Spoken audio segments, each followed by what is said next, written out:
গরমকালে বিয়ে মানে সমস্যা ছাড়া আর কিছুই না। ঠিক এরকম ভাবেই এই বিভৎস গরমে প্রিয়াঙ্কার শ্বশুরবাড়িতে তার ননদের বিয়ে ঠিক হয়। প্রিয়াঙ্কার ননদ রিয়ার বিয়ে ঠিক হওয়ার ফলে প্রিয়াঙ্কার গায়ে যেন জ্বালা পোড়া ধরে, কারণ এই গরমের মধ্যে বাড়িতে অতিথি আসবে, তাদেরকে রান্না বান্না করে খাওয়াতে হবে, তাদের সেবা করতে হবে। তার উপর গরমের মধ্যে বিয়ে বাড়িতে মেয়েদের মেকআপ সব গলে গলে পড়ে যাবে। সুতরাং এই সমস্ত কিছু প্রিয়াঙ্কার কাছে ঝামেলা ছাড়া আর কিছুই না।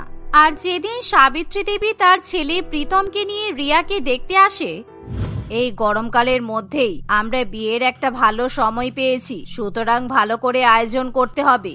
আমি আমার ছেলের বিয়েতে কোনো রকম কোনো খামতি রাখতে চাই না। এই গরমের মধ্যে বিয়ে মানে তো বুঝতেই পারছেন, বিয়ে বাড়িতে এসি চললেও খুব কষ্ট হয়। আর তাছাড়া আমার মেয়ে ভারী লেহেঙ্গা পরবে, তার উপর গহনাগাটি পরবে, কিলো কিলো মেকআপ তো আছেই। সুতরাং গরমের মধ্যে বিয়ে হলে খুব কষ্ট হবে। আর এখন আবার আর এক জ্বালা হয়েছে, যখন তখন গরমকালে ইলেকট্রিসিটি চলে যায়। তাই যদি গরমটা কমলে বিয়ের আয়োজন করা হতো তাহলে কি খুব মন্দ হবে? মেয়ের মায়ের মুখে এরকম কথা শুনি ছেলের মা অতিরিক্ত পরিমাণে রাগ দেখায়, কারণ সে গরমকালে প্রীতমের সঙ্গে রিয়ার বিয়ে দিতে চায়। আর এর পেছনে সাবিত্রী দেবীর একটা বড় অভিসন্ধি আছে। না না দিদি, এখন সবকিছু ঠিক হয়ে যাওয়ার পর আপনি একথা বলতে পারেন না। আর আমি ছেলের মা, সুতরাং আমি যখন ঠিক করেছি গরমকালে বিয়ে হবে, তার মানে গরমকালেই বিয়ে হবে। আমাদের সবকিছু শপিং করা হয়ে গেছে, আর আমরা রিসেপশনের জন্য হল বুকও করে ফেলেছি, তাই এখন কিছু করার নেই। সাবিত্রী দেবী এই কথা বললে রচনা দেবী এবং তার পরিবার চুপ করে থাকে। অন্যদিকে প্রিয়াঙ্কা এই গরমের মধ্যে ছেলে পক্ষের জন্য ভালো ভালো রান্না করে, কিন্তু এই গরমে রান্না করতে গিয়ে সে ঘেমে একেবারে স্নান হয়ে যায়। ওরে বাবারে বাবা, এই সবে মাত্র 5-6 জনের জন্য রান্না করতে গিয়ে আমি ঘেমে জল হয়ে যাচ্ছি। আর কিছুদিন পরেই তো বাড়িতে আত্মীয় স্বজন আসা শুরু হবে, তখন সবার জন্য আমি কি করে রান্না বান্না করব? এমনিতেই বিয়েতে অনেক টাকা খরচা হচ্ছে, তারপর এখন প্রত্যেক দিনের জন্য রাঁধুনি রাখা তো সম্ভব নয়। এমনই ভাবনা চিন্তা করতে করতে প্রিয়াঙ্কা কোনো মতে সবার জন্য গরম গরম লুচি, মাটন কষা এবং জিলিপি তৈরি করে নিয়ে যায়। আর কিছুক্ষণের মধ্যেই সাবিত্রী দেবী খাওয়া দাওয়া করে সেখান থেকে ছেলেকে নিয়ে বাড়িতে ফিরে যায়। আর বাড়িতে ফিরে যাওয়ার পর সাবিত্রী দেবী তার ছেলেকে বলে, তোর শ্বশুর বাড়ির লোকেরা কিন্তু খুব চালাক, বিয়েটা পিছিয়ে দেওয়ার ধান্দা করছিল, কিন্তু আমি তো সেটা হতে দেব না। ওরা তো ঠিকই করছিল মা, গর্ভের মধ্যে বিয়ে খুবই কষ্টের, কারণ আত্মীয় স্বজনরা এসে ভালো মন্দ খেতেও পারবে না, তার উপর তাদের আপ্যায়ন করা আর বিয়ের দিন ভারী শেরওয়ানি পরা সত্যি খুব চাপের মা। তুই একদম বোকা। গরমকালে বিয়ে হলেই তুই নিজের বাড়ির জন্য যৌতুকে 2টো এসি, 2টো কুলার, দামি দামি পাখা, ফ্রিজ, অনেক কিছু পাবি। কিন্তু যেই গরমকাল থেকে বিয়ে পিছিয়ে বর্ষাকাল কিংবা শীতকালে চলে যাবে, তখন আর তুই এসব কিছুই পাবি না, আর আমরা ডিমান্ডও করতে পারবো না। মায়ের কথা শুনে প্রীতম একেবারে অবাক হয়ে যায়, কারণ একমাত্র ভালো ভালো যৌতুক পাওয়ার লোভেই সাবিত্রী দেবী গরমকালে রিয়ার সঙ্গে প্রীতমের বিয়ে দিতে চায়। আর অন্যদিকে সে রচনা দেবীকে ফোন করে দামি দামি যৌতুকের দাবি করে, ফলে রচনা দেবীও সবকিছু দিতে রাজি হয়ে যায়। তার মানে আমি ঠিকই ধরেছিলাম, রিয়ার হবু শাশুড়ি মা দামি দামি যৌতুক নেবে বলেই এই গরমকালে বিয়ের ডেট ঠিক করেছে। সত্যি মা, দেখুন আপনি কেমন পরিবারের সঙ্গে নিজের মেয়ের বিয়ে ঠিক করেছেন। আমার যখন আপনার ছেলের সঙ্গে বিয়ে হয়েছিল, তখন কিন্তু আপনি আমার বাপের বাড়ি থেকে একটা টাকাও যৌতুক নেননি, আর সেই জায়গায় মেয়ের বিয়েতে আপনাকে যৌতুক দিতে হচ্ছে। ছেড়ে দাও বৌমা, এখন এসব ব্যাপারে বলে কোনো লাভ নেই, কারণ ছেলের বাড়ি অনেক ভালো, ওই বাড়িতে আমার মেয়ের বিয়ে হলে মেয়ে খুব সুখে থাকবে। এই কথা বলে শাশুড়ি মা বৌমাকে চুপ করিয়ে দেয়। দেখতে দেখতে কিছুদিন কাটে, আর এরই মধ্যে একদিন রিয়া তার বৌদির সঙ্গে শপিং করতে যায়। বৌদি, আমার ভীষণ কষ্ট হচ্ছে, ওরে বাবারে কি গরম, শুধু মনে হচ্ছে জল খাই। আর এখন যদি এরকম গরম লাগে তাহলে বিয়ের দিন কি হবে বৌদি? কি আর করা যাবে, বিয়ে তো করতেই হবে। চলো, আমি তোমাকে একটা খুব সুন্দর দামি বেনারসি শাড়ি কিনে দিচ্ছি, বিয়ের দিন তোমাকে বেনারসি শাড়ি পরলে খুব ভালো দেখাবে। এই বলে প্রিয়াঙ্কা যখন রিয়াকে দামি বেনারসি শাড়ি কিনে দেয়, তখন সেই ভারী বেনারসি শাড়ির ভারী রিয়ার যেন আরো শরীর খারাপ হতে শুরু করে। বৌদি, এই শাড়িগুলো ভীষণ ভারী, আমি এত গরমের মধ্যে এই ভারী শাড়ি পরে বিয়ে করতে পারবো না। এর থেকে হালকা বেনারসি শাড়ি পরা অনেক ভালো। তার উপর তুমি আর মা আমাকে যা ভারী ভারী গহনা কিনে দিচ্ছ, ওই গহনার সঙ্গে আমি যদি এত ভারী বেনারসি শাড়ি পরি তাহলে আমি গরমে দম আটকে মরে যাব। সে কি, বিয়ের দিন কেউ হালকা বেনারসি শাড়ি পরে নাকি? তুমি ভারী বেনারসি শাড়ি পরবে। বেকার বেকার চিন্তা করো না। বিয়ের দিন তোমার যখন গরম লাগবে তখন আমি তোমাকে হাত পাখার হাওয়া করব আর সব সময় ঠান্ডা জল খাওয়াবো, তোমার কোনো কষ্ট হবে না। বৌদি এই কথা বললে ননদ ভীষণই খুশি হয়। আর কিছুক্ষণের মধ্যেই ননদ বৌদি শপিং করে বাড়িতে ফিরে আসে। বাড়িতে এসে তারা ঠান্ডা জল, আখের রস এবং ডাবের জল ইত্যাদি খেয়ে নেয়।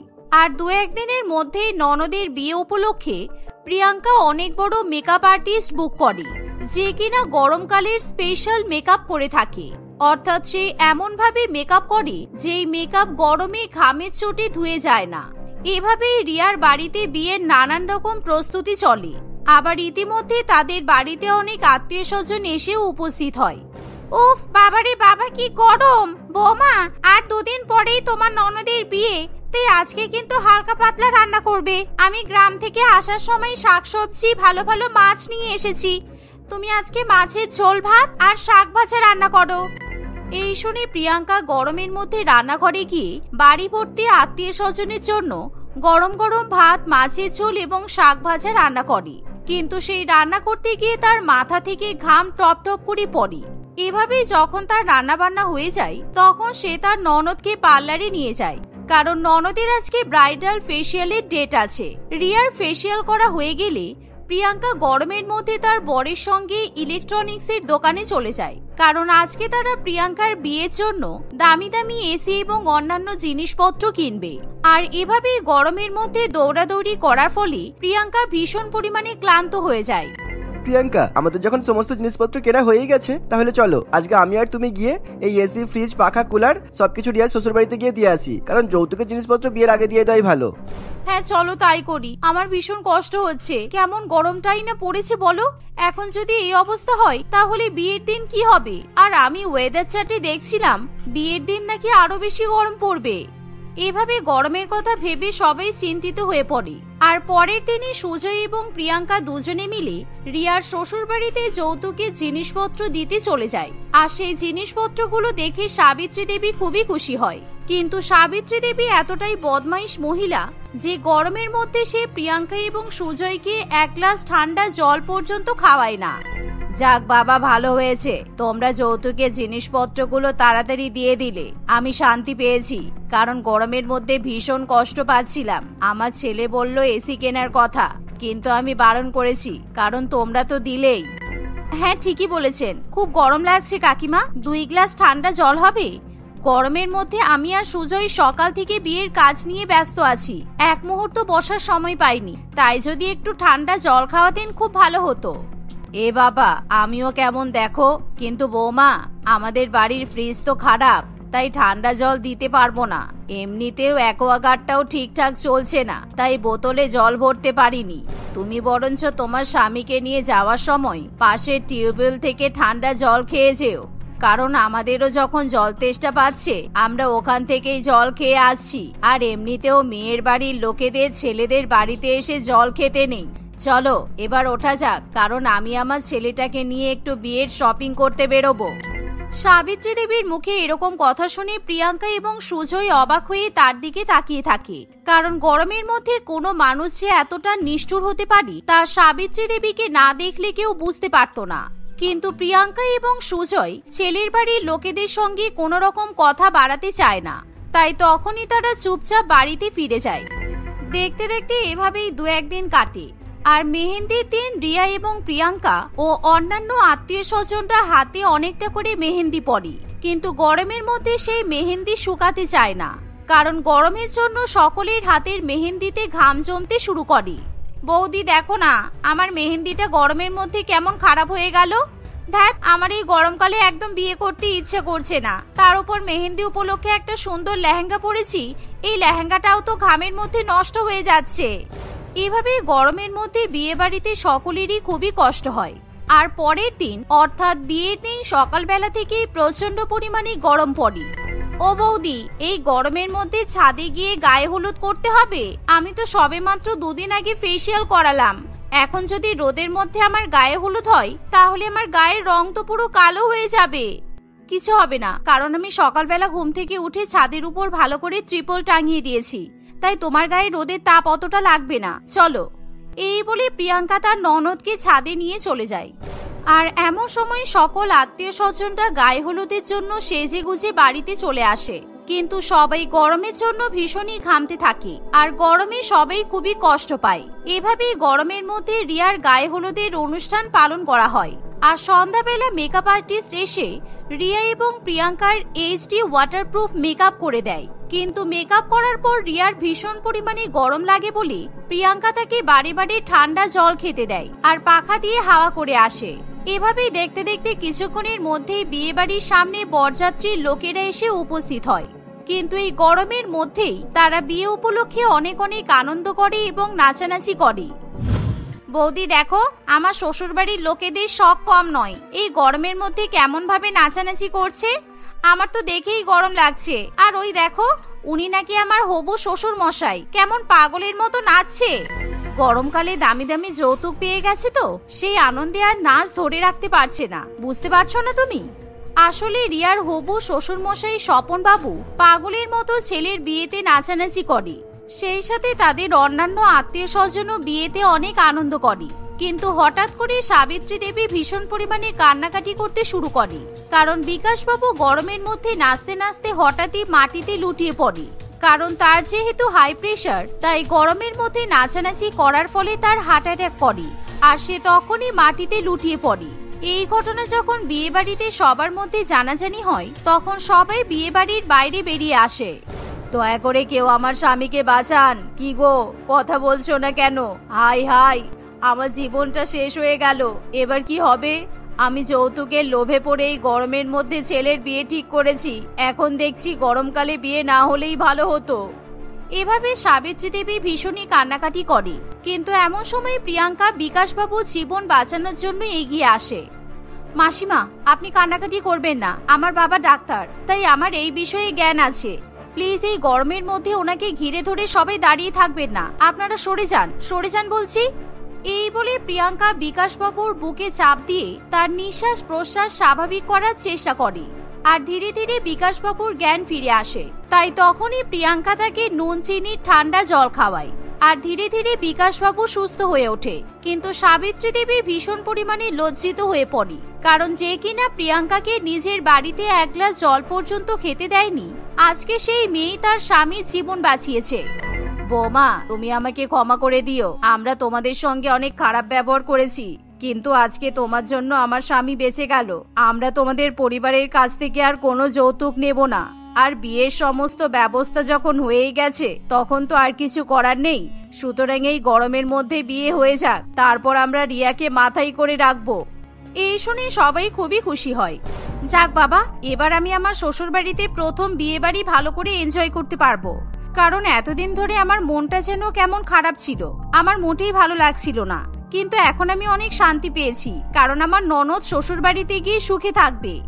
এই বলে সবাই বিয়ে বাড়িতে আবার আনন্দ করতে শুরু করে দেয়। আর যেহেতু বিয়ে বাড়ির ভেতরে সেন্ট্রাল এসির ব্যবস্থা করা থাকে, তাই সবার কষ্ট অনেকটা কম হয়। এভাবেই দেখতে দেখতে গরমের মধ্যেই রিয়ার সঙ্গে প্রীতমের ধুমধাম করে বিয়ে হয়ে যায়। আজকে ময়ূরীর বিয়ে, কিন্তু এই বিয়েতে তার একেবারেই মত নেই। ময়ূরীর বাবা অরুণ বাবু রীতিমতো জোর করেই কুণালের সঙ্গে ময়ূরীর বিয়েটা দিচ্ছে, কিন্তু ময়ূরী সঞ্জয়কে পছন্দ করে, সে সঞ্জয়ের সঙ্গে বিয়ে করতে চায়। বিয়ের দিন ময়ূরীর মাথায় বিয়ে ভাঙার চিন্তা যেন আরো বেড়ে যায়। সে বুঝে উঠতে পারে না এই বিয়েটা সে কিভাবে আটকাবে। হঠাৎই ময়ূরীর বান্ধবী পারমিতা সেখানে আসে। তুই এখনো সাজিসনি কেন? একটু পরেই তো তোকে বিয়ের মণ্ডপের কাছে ডাকবে। ভাগ্যিস কাকু আমাকে তোর কাছে পাঠালো তুই তৈরি হয়েছিস কিনা দেখার জন্য, না হলে তো তুই বোধহয় এরকম ভাবেই বসে থাকতিস। হ্যাঁ, বসেই থাকবো, কিন্তু এই বিয়ে আমি করব না। তুই জানিস না বাবা জোর করে আমার বিয়ে দিচ্ছে। আমি এখন প্রাপ্ত বয়স্ক, আমার নিজের ইচ্ছার বিরুদ্ধে কেউ আমার বিয়ে দিতে পারে না, কিন্তু বাবা আমার এসব কথা শুনছেই না। তুই এই সঞ্জয়ের জন্য এসব বলছিস তাই না? ওর মতো একটা ছেলেকে তোর এত ভালো লাগে? ওর না আছে পয়সা, না আছে বাড়ি গাড়ি, ও তো তোর টাকা দেখেই তোকে ফাঁসিয়েছে। আমরা সবাই যেগুলো বুঝতে পারি তুই সেগুলো কেন বুঝিস না? না আমি বুঝি না, আমি সঞ্জয়কে বিয়ে করব। তোরা যে যা পারিস কর, আমি তো এক্ষুনি পালাবো। যদিও আমার মাথায় একটা আইডিয়া আছে, তুই চাইলে তোকে আমি সেটা বলতে পারি। বিয়ের দিন মণ্ডপ থেকে না পালিয়ে অন্য কি করবি সেটা ভাব। কি আইডিয়া আছে বল, আমি শুনছি। কিন্তু এভাবে পালিয়ে যাস না, এতে কারোর ভালো হবে না। তুই আমার জায়গায় বউ সেজে মণ্ডপে চলে যা। এক মাথা ঘোমটা দিয়ে রাখবি, যাতে কেউ চাইলেও তোর মুখ দেখতে না পারে। এভাবে বিয়েটাও হয়ে যাবে, কারোর কোনো অসুবিধা হবে না। আর কুণালরা কত বড় লোক সেটা তো তুই জানিসই। আমি তো কবে থেকে এটাই চাইছিলাম যে কুণালের সাথে তোর বিয়েটা ভেঙে যাক। তুই ওর মতো ভালো ছেলে যোগ্যই না। আমি ভেবেছিলাম তোদের বিয়েটা ভেঙে গেলে আমি কুণালের দিকে বন্ধুত্বের হাত বাড়িয়ে দেব আর ওর বাড়ির বউ হয়ে যাব। তুই যে আমার কাজটা এতটা সোজা করে দিবি, আমি তো সেটা স্বপ্নেও ভাবতে পারিনি। কি রে করবি তো বল না, একমাত্র তুই আমাকে এই বিপদ থেকে বাঁচাতে পারবি। আমার এই প্ল্যানটা সাকসেসফুল হলে বিয়ের দিন না কারোর অপমান হবে আর না কেউ কষ্ট পাবে। পারমিতা প্রথম অনেকবার না না করতেই থাকে। ময়ূরী খুব বেশি জোর করলে সে ময়ূরীর কথাতে রাজি হয়। ময়ূরী পারমিতাকে তার বিয়ের পোশাক পরিয়ে দিয়ে পারমিতার মাথায় ঘোমটা দিয়ে নিজে বাড়ি থেকে পালিয়ে যায়। সময় মতো লোকজন এসে পারমিতাকে মণ্ডপে নিয়ে যায় এবং তার সঙ্গেই কুণালের শুভ বিবাহ সম্পন্ন হয়। বিয়ের পরে নিজের বাবা মায়ের সাথে দেখা করতে এসেও ময়ূরী মাথার ঘুমটা তুলছে না দেখে বিয়ে বাড়িতে উপস্থিত সকলেরই একটু সন্দেহ হয়। ঘুমটা তুলছিস না কেন মা? তুই কি এখনো তোর বাবার উপর রাগ করে আছিস? আজ না হোক কাল তো তুই ঠিকই বুঝতে পারবি যে তোর বাবা তোর জন্য যেটা করেছে সেটা একদমই ঠিক। আমার ইচ্ছার বলে দিয়ে তুমি যদি আমার জন্য ঠিক কাজ করো, তাহলে সেই ঠিক জিনিসটা বুঝতে আমার বেশ সময় লাগবে। আর ততদিন আমি নিজের মাথায় ঘোমটা দিয়ে রাখবো, যতদিন আমি কুণাল আর তার বাড়ির লোককে আপন করে নিতে পারছি। এ কেমন কথা মা? ওদের বাড়ির লোক তাদের নতুন বউয়ের মুখটাও দেখতে পারবে না। এগুলো কিন্তু তোর খুব বাজে জেদ, এরকম করিস না। আর তুমি যে নিজের জেদ দেখিয়ে আমার জীবন থেকে আমার ভালোবাসাটা কেড়ে নিলে তার বেলা, সেটা করলে বোধহয় 7 খুন মাপ। আমি যখন বলেছি আমি ঘোমটা তুলবো না, তখন তুলবো না। আর আমার এই সিদ্ধান্তে যদি সবাই রাজি না হয়, তাহলে আমারও কিছু করার নেই। তোর জেদ সেই একই রকম রয়ে গেল। যাই হোক এসব বাদ দে, তুই আগে বলতো তোর গলাটা অন্যরকম কেন শোনাচ্ছে? আর এটা তো আমার মেয়ের গলা একদমই মনে হচ্ছে না। আসলে অনেক কান্নাকাটি করে আমার গলাটা ভেঙে গেছে। আমি তো ভাবলাম আমি কান্নাকাটি করেছি, এটা বুঝতে পারলে তুমি মনে মনে খুশি হবে। তুমি তো এটাই চেয়েছিলে। পারমিতা একেবারে ময়ূরীর মতো করেই তার বাবার সঙ্গে কথা বলার চেষ্টা করতে থাকে। ময়ূরী কি কারণে রাগ করেছে, কেন কান্নাকাটি করেছে, এই সমস্ত কথা পারমিতা এত গুছিয়ে বলে যে আশেপাশের লোক তো দূরের কথা, অরুণবাবু নিজেও পারমিতাকে নিজের মেয়ে ময়ূরী মনে করে। পারমিতা কুণাল এবং তার বাড়ির লোকজনেদের সঙ্গে তাদের বাড়িতে চলে যায়। সেখানে এসেও সবাই নতুন বউয়ের মুখ দেখতে চাইলে পারমিতা সেখানেও নানান রকমের বাহানা করে। তুমি তোমার বাবাকে মুখ দেখাওনি ঠিক আছে, আমাদের কাউকে মুখ দেখাবে না সেটাও মেনে নিলাম, কিন্তু অন্তত নিয়ম প্রথাটা তো মেনে চলো। আমাদের বাড়িতে এতজন লোক এসেছে শুধুমাত্র তোমার মুখ দেখবে বলে, তাদের এইভাবে ফিরিয়ে দিও না। কেন, ওনারা কোনো ছবিতে আমার মুখ দেখেনি? আর ওনাদের বলে দাও যে আমি প্রতিজ্ঞা করেছি যতদিন না আমি এই বাড়িটাকে নিজের বলে মেনে নিতে পারছি, ততদিন আমি কিছুতেই ঘোমটা তুলবো না। না ময়ূরী, ওনারা তোমার কেউ মুখ দেখেননি। ওনারা তো আমাদের প্রতিবেশী। বিয়ের জন্য সম্বন্ধের সময় তোমার বাবা যে ছবিটা পাঠিয়েছিল সেটা শুধু আমি আর আমাদের পরিবারের লোকই দেখেছি। ওনারা আজ তোমায় প্রথমবার দেখবেন। ও এই ব্যাপার, এর আগে কখনো ময়ূরীর ছবিও দেখেনি? তাহলে আমার মুখ দেখলে এরা বুঝতেই পারবে না যে বৌমা পাল্টাপাল্টি হয়েছে। কি হলো ময়ূরী বলো, তুমি ওনাদের সামনে যাবে তো? তা না হলে আমাদের সারা বাড়ির খুব নিন্দা হবে, বুঝতেই তো পারছো। ঠিক আছে আমি যাচ্ছি, তবে আমি যখন ওদের মুখ দেখাবো তখন তোমরা কেউ সেখানে থাকবে না। আমি কিন্তু তোমাদের কাউকে আমার মুখ দেখাতে চাই না, এটা আমি আবার বলে দিচ্ছি।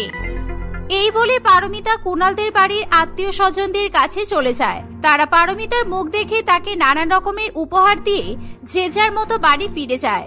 আত্মীয় স্বজনরা খুশি হলেও কুণাল এবং তার মা একটু হলেও রেগে থাকে, কিন্তু নতুন বউয়ের উপর রাগ দেখাবে না বলে তারা পারমিতার সমস্ত উল্টোপাল্টা ব্যবহারও উপেক্ষা করতে থাকে। দেখতে দেখতে কয়েকদিন কাটে। একদিন কুণাল খুবই খুশি হয়ে অফিস থেকে বাড়ি ফেরে। তার হাতে বেশ কয়েকটা প্যাকেটও ছিল। ঘোমটার আড়াল থেকে কুণালের হাতে নানান রকমের প্যাকেট দেখে পারমিতা বেশ খুশি হয়। একি এত সব প্যাকেট নিয়ে এসে ঘরে রাখলে কেন? কি আছে এতে? এতগুলো প্যাকেট ঘরে রাখলে তো ঘর নোংরা হবে। আমি আজকেই সব পরিষ্কার করেছি। আরে বাবা, ঘর নোংরা হবে না। তুমি এত চিন্তা করো কেন বলো তো? এই প্যাকেটগুলোতে তোমার জন্য উপহার আছে, বেশ কিছু শাড়ি আর কয়েকটা স্পেশাল জিনিস। আমি নিজের হাতে তোমাকে সেটা পরিয়ে দিতে চাই, তার জন্য তোমাকে ঘোমটাটা খুলতেই হবে। কি এমন স্পেশাল জিনিস যেটার জন্য আমাকে ঘোমটা তুলতে হবে? আমার বাবা আমার সাথে যেটা করেছে সেটার রাগ তো আমার মন থেকে এখনো চলে যায়নি, তাহলে আমি ঘোমটা খুলবো কেন? আমি তোমার জন্য একটা হীরের হার এনেছি। যেই দোকান থেকে হারটা কিনেছি সেই দোকানে এত সুন্দর আর এত দামি হার একটাও ছিল না। তুমি যদি নিজের মুখ আমাকে না দেখাও তাহলে কিন্তু আমি তোমাকে এই হারটা দেবো না। হীরের হার? সত্যি? আমাকে একবার দেখাও না। আমি আজ পর্যন্ত কখনো হীরের গহনা ছুঁয়েও দেখিনি। এমন নয় যে আমার বাবার আমাকে হীরের গহনা কিনে দেওয়ার সামর্থ্য ছিল না, তবে হ্যাঁ, বাবা কখনো হীরের গহনা কিনে দেয়নি। কুনাল পারমিতার কথা শুনে তাকে হীরের হারটা খুলে দেখায়। হারটা দেখতেই পারমিতার চোখ ছানা বড়া হয়ে যায়।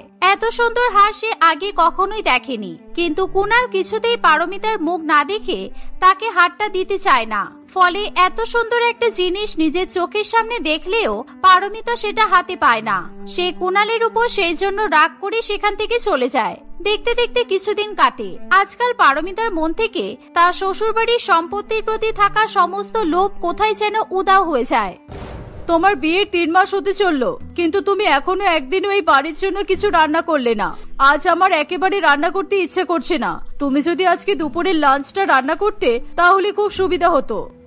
সে কি, আপনাদের এত বড় বাড়ি, আপনারা এত ধনী, আর আপনাদের বাড়িতে রান্নার লোক নেই? আমি তো এতদিন জানতাম কাজের লোকই সমস্ত রান্না করে, সেই কারণে কখনো রান্নাঘরের দিকে ঘুরেও তাকাতাম না। আজকে যখন জানলে তখন আজকে অন্তত একটু রান্না করো। আমার শরীরটা খুব ম্যাজ করছে। কিন্তু তুমি এই ঘোমটা পরে কিভাবে রান্না করবে এটা ভেবেই তো আমি বলতে পারছিলাম না কিছু। ঠিক আছে, আপনি ঘরে গিয়ে বসুন, আমি রান্না করে দিচ্ছি। আপনার অসুবিধা হলে তো আমাকে আগেই বলতে পারতেন। আমি ঘোমটা পরে ঠিক রান্না করে নিতে পারবো, আপনি চিন্তা করবেন না। ঘোমটা পরে তো রান্না করতে পারবেই না, ঘোমটা তো তোমাকে খুলতেই হবে। আর আজকে আমি তোমার মুখ দেখেই ছাড়বো। এর বাবা আবার কোনো কুৎসিত মেয়েকে আমাদের বাড়িতে পাঠিয়ে দেয়নি তো? এভাবে বেশ কিছুক্ষণ কথাবার্তা চলার পর কমলা দেবী নিজের ঘরে চলে যায় আর পারমিতাও রান্না করতে চলে যায়। কমলা দেবী রান্নাঘরের বাইরে থেকে লুকিয়ে লুকিয়ে দেখতে থাকে তার বৌমা কখনো মাথা থেকে ঘোমটা তুলছে কিনা। কিন্তু পারমিতার অসুবিধা হলেও সে কিছুতেই মাথা থেকে ঘোমটা সরায় না।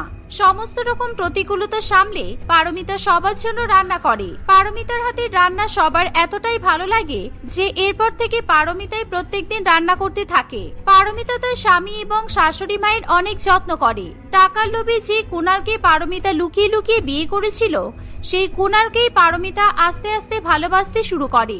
সব ঠিকই চলছিল। হঠাৎই একদিন পারমিতা বাড়িতে একা ছিল, এমন সময় তাদের বাড়ির কলিং বেলটা বেজে ওঠে। দরজা খুলেই পারমিতা একেবারে চমকে যায়। ময়ূরী, তুই এখানে কেন এসেছিস? তোর তো এখানে আসার আর কোনো মানে নেই। কুনালের বিয়ে তো আমার সঙ্গে হয়ে গেছে। তুই এখান থেকে চলে যা। কেউ যদি তোকে দেখে ফেলে তাহলে খুব বিপদ হবে।